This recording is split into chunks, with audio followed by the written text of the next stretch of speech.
Right then, welcome back to the channel. Stephen Howson, post-match, Manchester United 2, Chelsea 1. We hung on. Game management, lads.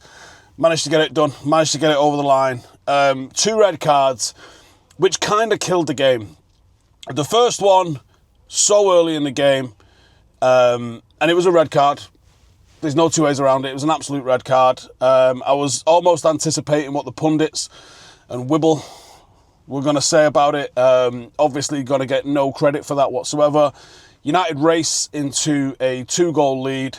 Good goal from Bruno Fernandes. Honestly, I thought the centre of the bicep was offside.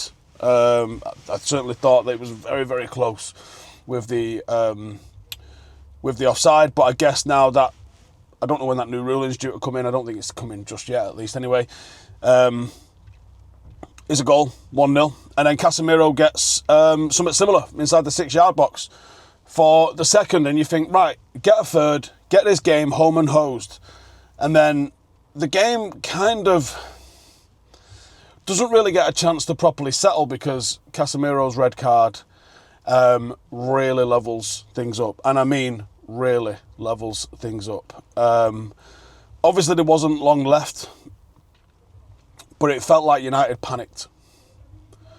As soon as we went back down to 10 men, or we also joined them at 10 men, it looked like we panicked. And it looked like we didn't have any sort of control in the game. And I guess this is probably a symptom of what happens when you have a systemised style of play that relies so much on the specific shapes and patterns rather than, I'm guessing, straight up principles of play and what the players are expected to do in possession, out of possession, all that sort of stuff. It was almost like we didn't know what to do. And there wasn't enough leadership on the pitch to be able to just settle it and calm it and play a particular kind of way. Second half, honestly,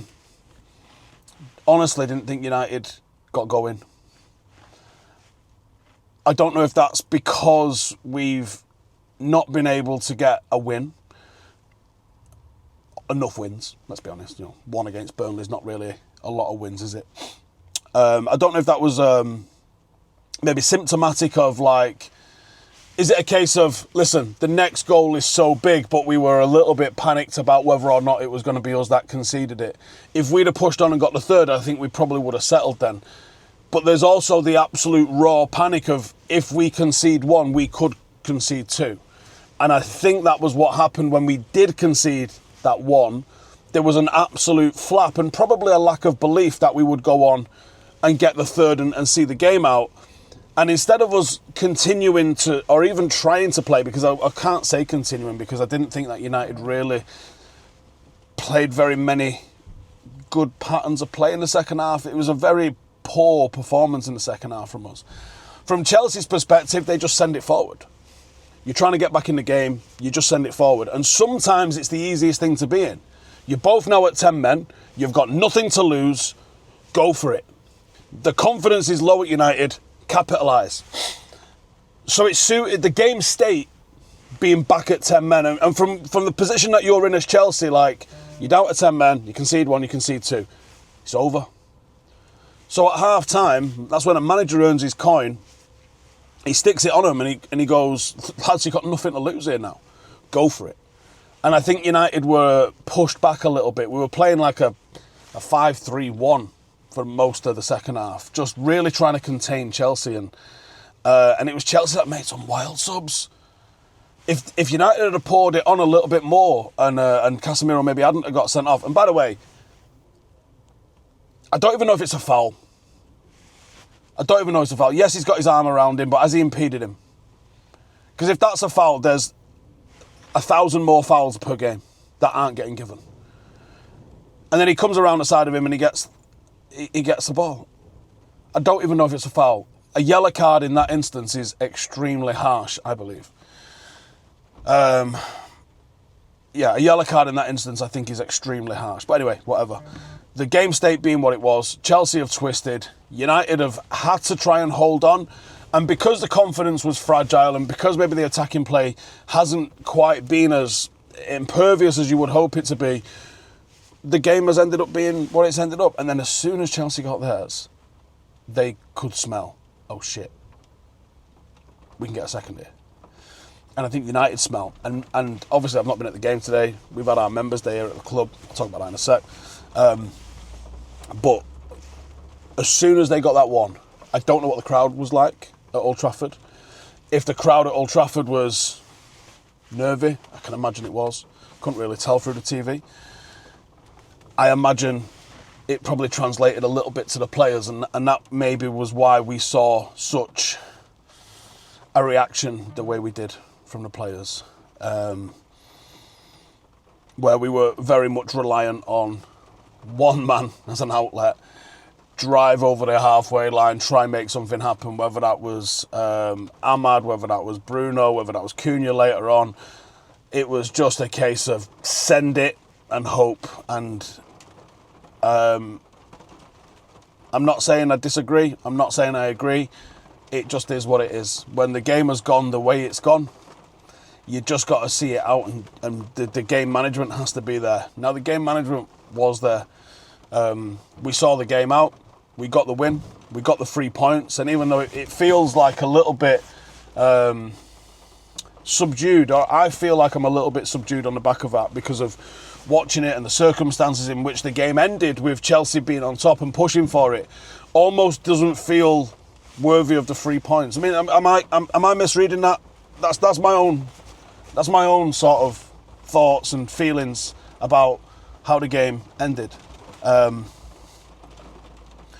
I am happy it's 3 points. It's a big 3 points. Chelsea are on good form. That is a good win. Wasn't a good performance, but as we keep getting told, it's all about stacking up the points and getting the wins and getting them over the line. And today we got our win and we got it over the line. And now it's about, well, the challenge is, can we win back-to-back games, isn't it? Because we haven't done anywhere near enough of that. Is it Brighton or Brentford next? I'm not sure which one it is. I'm sure it's one of those two, I think. We got to get the win. That's when United can start to not relax, but like feel like the season's actually got going. Because to me, it does not feel like this season has got going. We've hung on. We've got the 3 points. Job done. Wasn't pretty, but we got the job done. So you can't be mad at that. In terms of how Paddock's gone, for anyone that's interested, if you're not, sweet, I'll see you in the morning. But in case anyone's interested, we stayed top of the league today. Another win. That's 8 wins from 10, 1 draw, 1 loss. 3-0 against last season's champions. Really good dominant performance. Really happy with it. Lads did well. There'll be a video coming out on my channel, maybe next week, maybe the week after, I'm not sure yet. Depends on when it gets edited, to be honest. Where I'm going to take you behind the scenes. We had our members day today, and we had people fly over from Ireland to come and watch us. I spoke to a guy from Newcastle, spoke to maybe 6 or 7 people that came down for their first ever match. And it makes me feel so humbled to have people come and support the project that we're doing from all over Britain, from all over the UK, coming over from Ireland, and caring and getting involved in the stuff that we're doing. And obviously all the people that, I mean, Notch's been here, he's got the train up from the south coast, there's people that have come from Birmingham, from everywhere, and I'll never take that for granted. I absolutely adore that we've managed to put this thing together, which has got people that interested and asked about what we're doing. So I'll just say, quick one, thank you to everyone that's give a shit about us. We haven't had Twitch for the last 3 weeks because the Veo has died on us, so it's a nightmare because I'd love to share the journey with you guys and allow you to watch it. It's free. We put it out on Twitch for free. You can watch all our games. Full 90 minutes. We have a great commentator, Liam. He was here at the game today. But yeah, it's going fantastic. So I said we needed 20 wins to promote. Well, it's not even, it's probably our last game in September because I don't think we've got one next week. But we've got 8 wins before the end of September. It's pretty good, no matter how you roll it, right? That's pretty good. You know, in 2 months, we've got nearly a third of the way that we would need to go to promote. So, you know, nearly halfway to getting that 20 wins that we needed, which I think will get us promoted. And then if we get into the Premier Division, We don't even need to come top 2 to promote and get into the Northwest Counties. It would be an application. And because we've got this fantastic facility there here, which Hyde allow us to share, I mean, we pay for it and it ain't cheap, but it's a phenomenal stadium. We play some great football on it. It's a brilliant venue for us to host all of these fans that come from all over, you know, Northwest Europe to come and see us. So we would get our application because we have the facilities that will take us up. Yes, it's not ours, it's a ground share. Long term, that's our facilities is our main goal that we've got to get. But we're trying and we're working, and I'm enjoying the process of learning, and I'm enjoying the process of